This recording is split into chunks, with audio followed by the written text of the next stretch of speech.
Nosso Papo de Padre está no ar, graças aos nossos patrocinadores. Construtora Canal, Nogran Granitos, Óticas Diniz, Diniz Prime. Graças a eles, nós chegamos até você. Assista mais um programa Papo de Padre. Salve, paz e bem. Nosso Papo de Padre, hoje vamos refletir sobre o trânsito religioso. As pessoas estão migrando, mudando de uma igreja para outra. E o catolicismo está perdendo, enquanto o protestantismo tem crescido. Por quê? Quais os motivos que estão por trás disso? O que podemos fazer? Qual a sua opinião? Na sua casa tem isso? Conhece pessoas assim? Vamos lá? Vamos descobrir? Bom, nosso papo então vai ser sobre isso. Vamos conversar sobre esse trânsito religioso, que há muito tempo já acontece na história da humanidade e de modo especial agora. Esses dados que veio pela pesquisa da Datafolha no dia último, agora de janeiro de 2020, né, dia 13 de janeiro de 2020, dados que preocupam nós católicos, mas que mostram a nossa realidade.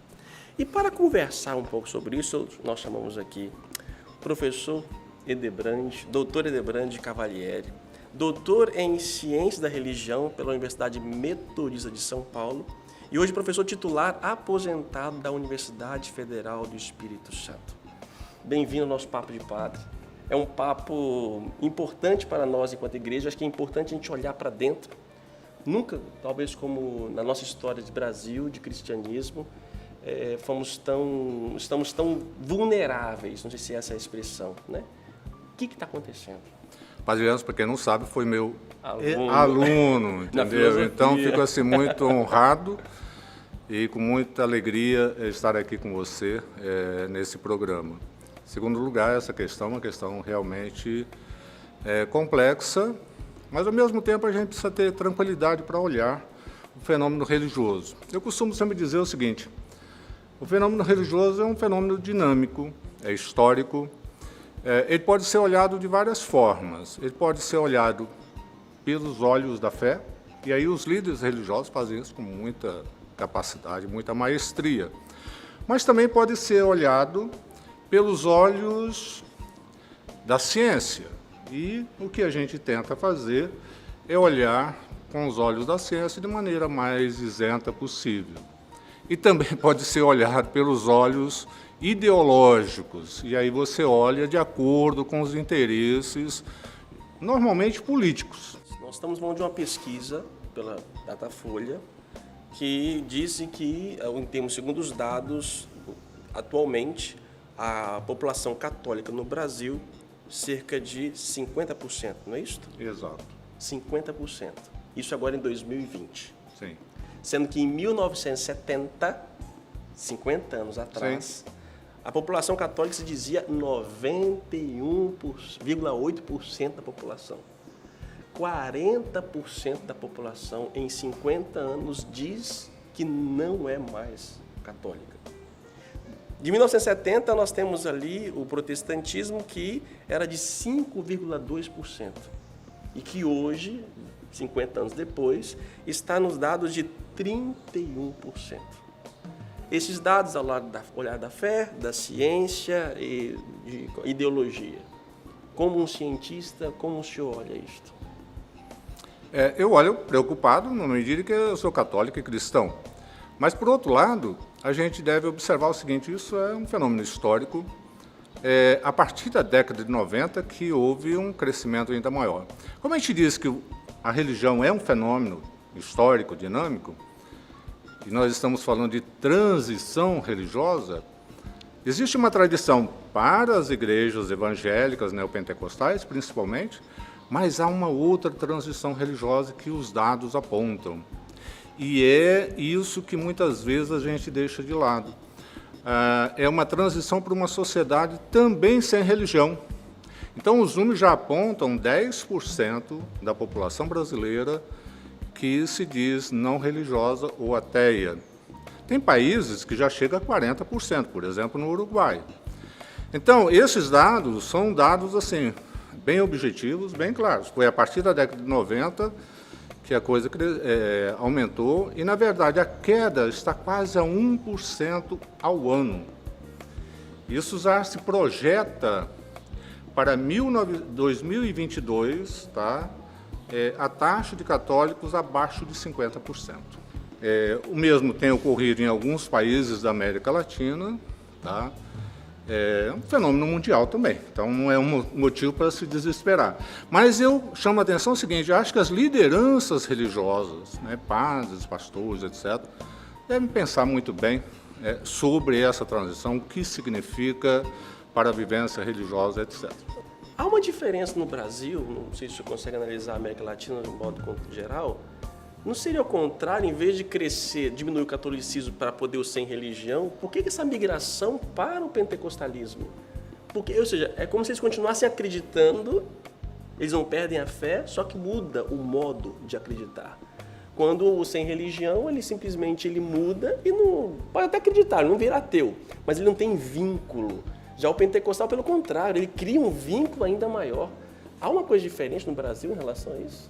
As religiões neopentecostais que vieram no século XX, principalmente, a Assembleia de Deus é uma das primeiras que aparece, em 1910, adotaram umas posturas evangélicas diferentes das igrejas tradicionais, como a metodista, batista, luterano, presbiteriano. Isto é, eles fugiram daquela dinâmica congregacional, né, de reunir para os cultos só.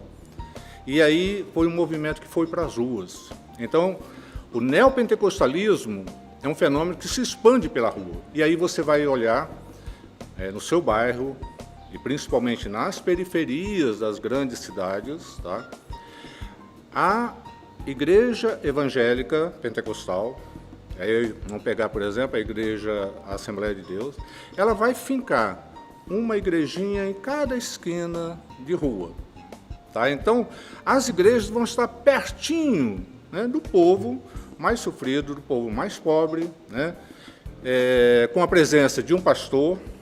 Isso daí é muito interessante observar, isto aquela ideia religiosa no catolicismo, do padre que faz a visita anual, muda com o pentecostalismo. Você tem ali o pastor presente todo final de semana ou todos os dias da semana. O uso das mídias sociais. Então, esses dois movimentos, o uso de mídias sociais de maneira muito intensa, tá? E deixar de lado o movimento de congregação, né? de reunião nas igrejas, e vão para as ruas mesmo. Eu acrescento outro dado. Antes das mídias sociais, o dado emocional através da música. Através da música que nós católicos somos muito rituais, nós somos rituais, e a música brasileira é passional, ele é um pouco emotivo, e a música traz essa característica. Então a música no Brasil, eu acho que é um fator fundamental para a adesão a essas pessoas. Quando você falava de periferia, eu fui pároco durante 4 anos e meio na Grande São Pedro, aqui em Vitória, no Espírito Santo, né? E ali a minha paróquia, eu era pároco, somente eu sozinho, eram 10 bairros, a minha paróquia tinha 12 comunidades, sozinho, eu com 12 comunidades, tinha que me virar. Sim. Nesse mesmo território, haviam mais de 120 templos religiosos diferenciados. Então, ou seja, e cada um com o seu pastor. Sim, sim. E é interessante, Adebrande, assim, eles têm a figura do pastor, mas eles não querem saber se tem informação ou se não tem informação. É a pessoa que me coordena. Para a formação de pastor é uma coisa muito rápida.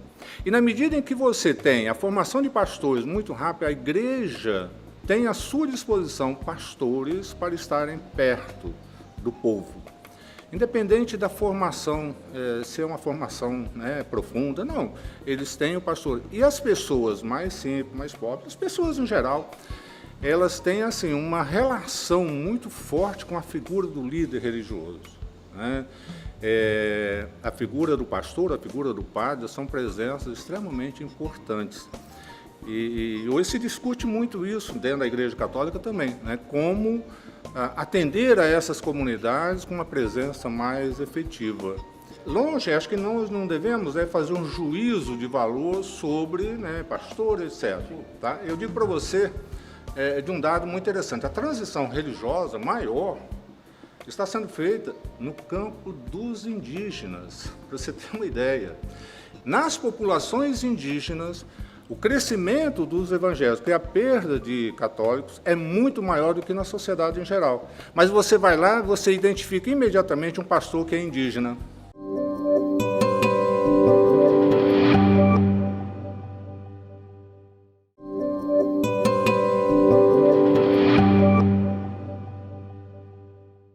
Primeiro, eu vejo o movimento pentecostal um pouco como o movimento cristão e catolicismo no início.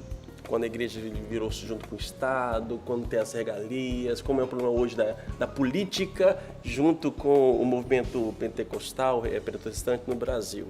Então, ou seja, alguns desejos de poder que vão chegando, assim como nós já tivemos no passado, assim como nós também não respeitamos as culturas, em muita da nossa história, catolicismo. Sim. Nós viemos com... Hoje a gente fala de enculturação, Sim. que não falávamos antes, e questionamos eles por essas metodologias que nós fizemos no passado. Sim. Então, ou seja, eles começam de uma forma como nós fizemos, só que vão errar, talvez, pelo nosso próprio erro que nós fizemos, nós estamos um pouco à frente. Uma outra questão que me chama a atenção, o senhor falava das igrejas que estão nas periferias pequenas. Mas a igreja, existe uma máxima que roda por aí, na teologia, na internet, que a Igreja Católica fez opção pelos pobres e os pobres fizeram opção pela Igreja Protestante. Nós também, como católicos, nós também fomos. Nós, do Espírito Santo, nós especial na Igreja do Espírito Santo, nós somos as comunidades eclesiais de base, comunidades pequenas. Por que não deu certo como eles? É a figura do líder? Penso que essas comunidades surgiram e elas foram celebrando com as lideranças que estavam ali. Notadamente, você não tinha tantos padres assim, tá?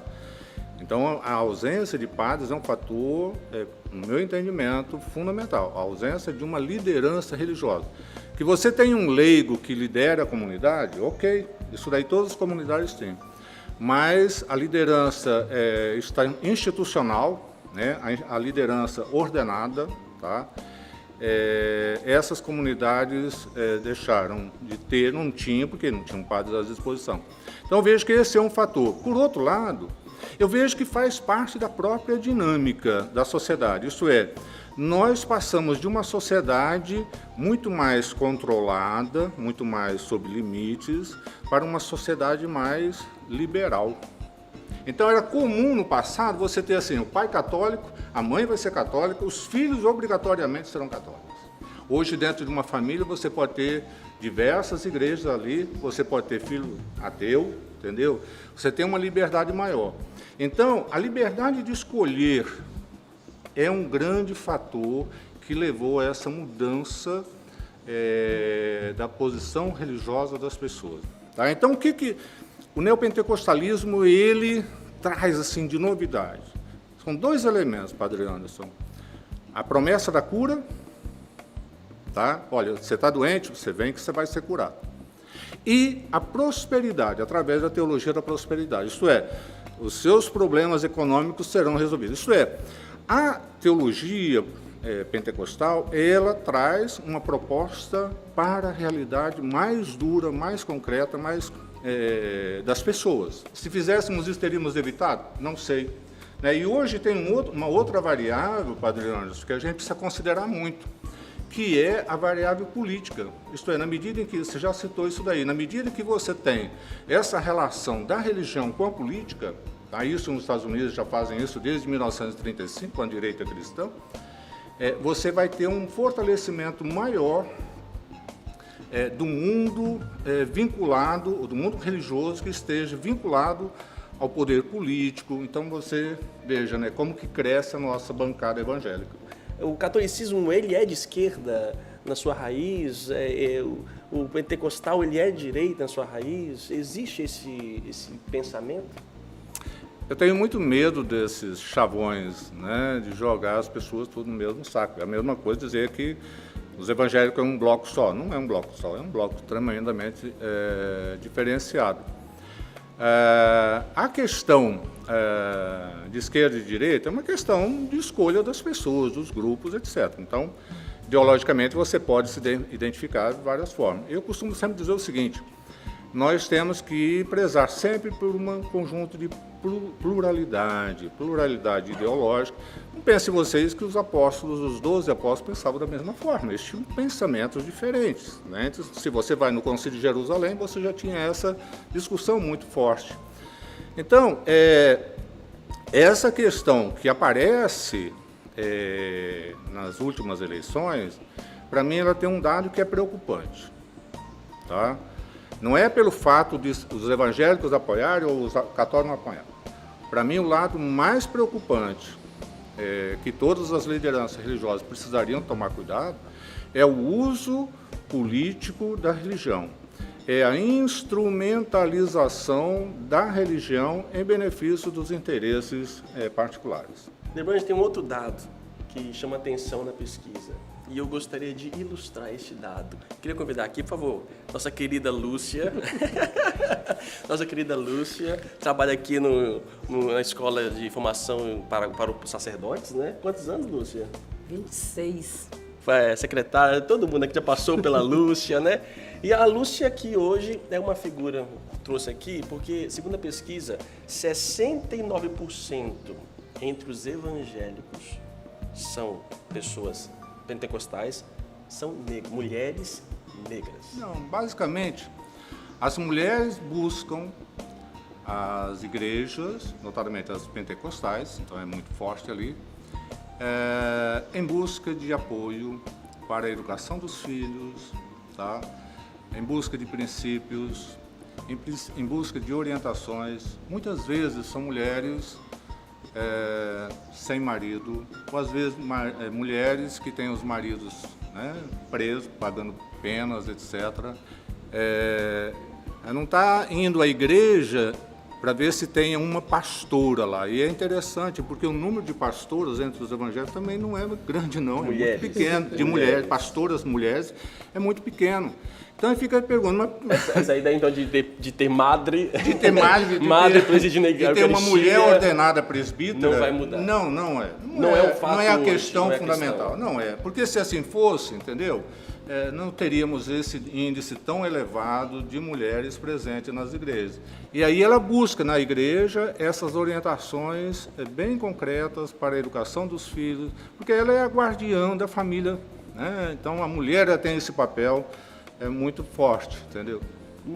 O trânsito religioso hoje não é doutrinário. Não. A motivação não é doutrinária. Não é. A doutrina não é... A única coisa de doutrina no nosso Brasil que se toca é a questão de Maria. Sim. Os santos. Sim. Só isso. Não é doutrina. Agora, não é doutrina. Até mesmo as igrejas diferentes pentecostais, elas não têm um tratado ali, uma questão organizada de doutrina. O problema é necessidade básica de atenção, de acolhida, de carinho, de presença, que nós, até hoje, temos consciência disso e não conseguimos. Porque a nossa igreja, por mais que a gente queira, ela está presa ao sacerdócio. Ela está presa, ela depende. Se o padre não me visitou, a igreja não me visitou.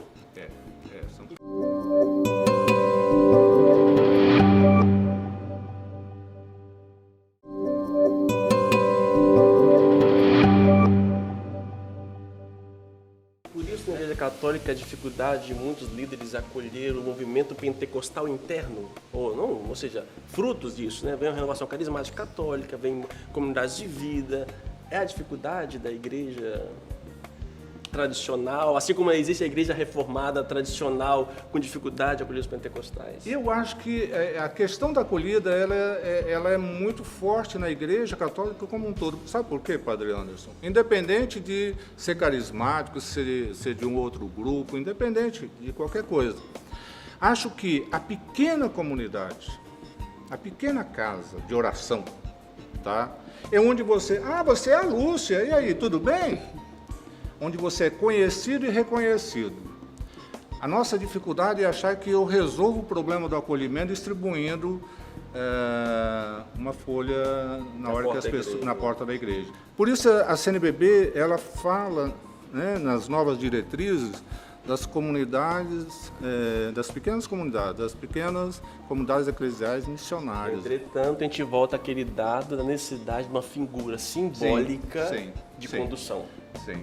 Eu posso formar comunidades pequenas, podem estar os leigos ali reunidos, mas se não tiver alguém que fale em nome não é o suficiente. Porque, na verdade, já se projeta, tá, para 2032 uma superação dos evangélicos, tá, em relação ao catolicismo e, ao mesmo tempo, o crescimento do sem religião, isto é, de uma sociedade sem igreja. Cresce, por exemplo, a figura dos desigrejados no Brasil. Esse é o nosso grande desafio, ou seja, hoje todos nós, toda a família tem aí entes, né, com credos diferenciados, com vivência religiosa diferenciada. É um desafio, mas nós temos que aprender a viver no respeito. Respeito sempre. Temos que dialogar, aprender com o outro tem alguma coisa boa que a gente pode aprender e assim por diante. Não demonizar ninguém. Por que as pessoas estão mudando hoje de uma igreja para outra? Quero ver a sua opinião. Eu aponto três direções. Primeiro, nós estamos passando de uma sociedade que era católica, predominantemente católica até 1970, para uma sociedade agora com crescimento forte de cunho evangélico e principalmente neopentecostal e pentecostal. O segundo movimento que eu visualizo também é de pessoas que estão deixando de ser cristãs, deixando de ir à igreja, são chamados também de desigrejados, tá? Então já chega a 10%. Esse é um crescimento muito forte. É um movimento da própria sociedade, claro, é um movimento da história, mas alguns fatores nos saltam à vista. Entre eles, a necessidade que as pessoas têm de resolver seus problemas, né, seus problemas de saúde, seus problemas financeiros, etc. A Igreja Católica ela tinha muito isso através do fenômeno das promessas, né? A gente sabe da religiosidade popular. As novenas, né? Das novenas. Que na verdade hoje não atrai muito mais não, tá? Não atrai. Não atrai mais não. Atrai. Bom dia, eu vejo algumas situações. Exemplo, quem está dizendo aqui é a Flávia Souza. Pessoas querem batizar os filhos e não são casados, a igreja não aceita, entre outras. Essa questão de normas é um problema para nós, né? Essa questão de norma é uma questão, para a Igreja Católica, é uma questão difícil, mas principalmente essa questão de querer batizar, porque na tradição católica brasileira, batismo era uma coisa normal e obrigatória praticamente na sociedade. Agora, o Papa Francisco ele tem chamado muita atenção sobre essa questão do batismo, tá? Isto é, de não se negar de maneira sem critério nenhum, o batismo das crianças. Isso daí é uma questão que cada liderança religiosa vai ter Como ele diz, né? A criança não tem culpa dos pais que tem, né? Ou seja, não problema os pais, às vezes vai pegar nos padrinhos. Aqui a Carla Ramalho vai dizer, cada dia procuram algo do imediato e se pegam falsas promessas, não sabem esperar o tempo de Deus. Mas o homem hoje não tem tempo, né, Debrandi? O homem não tem tempo e esse trânsito religioso, a pessoa vai de um lugar para outro, vai de uma igreja para outra. Forma um fenômeno que a gente chama, tecnicamente, de bricolagem. Então, ele vai pegando um pouco de cada situação, sabe? Então, é uma busca para a solução de problemas. Isso é um dado muito forte. Aqui, a Nunes Virgínia, busca de respostas que não encontram na Igreja Católica. Pois é, essa é a grande dificuldade, às vezes, da Igreja Católica, de algumas lideranças religiosas católicas, tá? De chegar bem próximo do povo. Eu costumo sempre dizer o seguinte, nós precisamos, de maneira mais simples possível, estar perto do povo, perto das suas angústias, perto das suas necessidades. Inês, hoje, devido aos diversos formatos de família, muitas igrejas criticam, não aceitam, existe muito preconceito. Olha, que interfere, entendeu? Mas, eu não sei, essa questão de moral familiar, etc., nós estamos numa sociedade extremamente liberal e muitas vezes, na hora que a igreja estipula determinados limites, geralmente as pessoas tendem a ter dificuldade de assumir. Nós estamos vivendo uma sociedade sem limite, Padre Anderson. A Camila aqui diz que sinto que as pessoas questionam muito a Igreja Católica e se afastam por não concordar com algumas normas. Se criou ideologicamente um movimento também de oposição no Brasil à Igreja Católica, do ponto de vista político mesmo, tá? Então, aí a gente fica caracterizando a Igreja Católica como dogmática, mas se você prestar atenção, tá? As igrejas evangélicas também são dogmáticas, normas. Isto é, deixe de pagar o dízimo para ver se você não vai ser, num termo usado por uma religiosa pentecostal, dizer, você vai ser excomungado. A Rose aqui, as pessoas procuram Deus quando estão precisando e acabam culpando a religião que não tem sucesso em seus pedidos, daí troca de igreja. É a necessidade do imediato, né? Aí a pessoa está precisada, aí chega na igreja, é quaresma.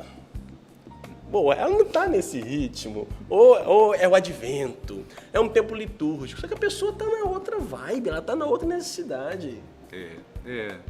Essa é uma dificuldade, As pessoas buscam. Agora, tem um dado que eu acho que é importante realçar para as pessoas aí que estão nos acompanhando. Não pense você que a pessoa sai da Igreja Católica e se encontra na primeira igreja que ela bater. Muitas vezes ela vai para a quarta, para a quinta e não encontra. Então, essa necessidade de encontrar algo é uma necessidade forte do ser humano. Agora, nem sempre você vai encontrar aquilo que você está procurando, sim. Às vezes a gente pede coisas que nenhum Deus vai ser possível oferecer. Nós, jovens, gostaríamos de músicas mais modernas da Igreja Católica e que verdadeiramente tocam nossos corações. Acho que por isso muitos procuram outras igrejas. Não é possível você hoje ter uma única forma, né? Você tem que abarcar a todos e é difícil, como igreja, com um rito só, você conseguir abarcar esse povo todo. Às vezes eu tenho um certo receio desse retorno ao tradicional, ao conservador, isto é, na medida em que nós não temos condição de lidar com o novo, e aí eu me agarro ao passado. E agarrar-se ao passado é uma questão muito séria. Então, voltar à era antiga, tá? Porque você não consegue dar conta da sociedade atual. Eu acho que o desafio para o cristão é viver o mundo que é oferecido para ele, que é esse mundo aí. Agora, querer transplantar o passado para o presente é ahistórico. Para terminar aqui, o vocal produz aqui, as igrejas evangélicas propõem soluções fáceis para problemas difíceis. Principalmente a questão assim, mais fácil, é o fenômeno da cura, por exemplo, é o fenômeno da prosperidade, tudo que é obra de Deus e tal. Então você passa a ver as coisas coisas que são naturais, como obra de Deus, e aí você dá essa impressão de problemas resolvidos, tá? Mas geralmente não estão resolvidos, não. O meu olhar é um olhar mais de ciências da religião, então não faço um olhar aqui a partir da fé ou a partir da disciplina da igreja, entendeu? Então, tento entender o fenômeno religioso, o fenômeno da transição religiosa. Tá certo. Gente, muito obrigado, viu? Deus abençoe. Um grande abraço. Fiquem com Deus. Tchau. Nosso assunto é muito bom, dá vontade de continuar, mas acho que o tempo... Tem muita coisa para falar, tem muita coisa. Acho que o tempo... Muito obrigado, Lúcia. Carinho muito grande, tá bom? Quer falar alguma coisa? Não. Professor Debrante, muito obrigado. Obrigado. Tá bom? Obrigado. Deus abençoe. Até o nosso próximo Papo de Padre.